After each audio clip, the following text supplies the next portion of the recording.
Yan. Luto ako ng sabaw, sinabaw na hipon. Ano siya, mayroon siyang malunggay, saluyot, tsaka ukra. Masarap sa tag-ulan. Masarap oh. Lalaki ng hipon mga guys.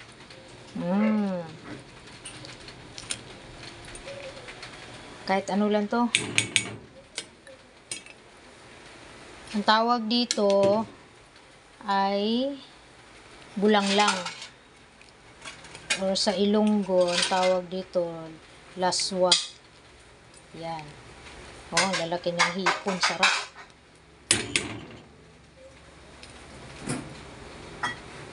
Maulan ang panahon kaya kailangan may sabaw.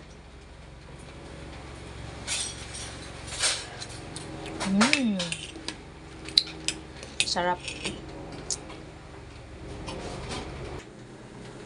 Papatayin ko na, luto na 'yon. Luto na yung dahon. Tsaka yung dahon ng saluyot, tsaka yung malunggay, luto na.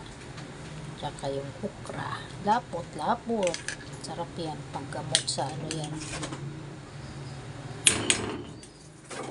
Gamot sa ulcer yan.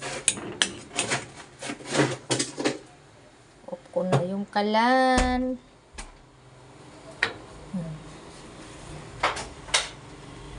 Yum.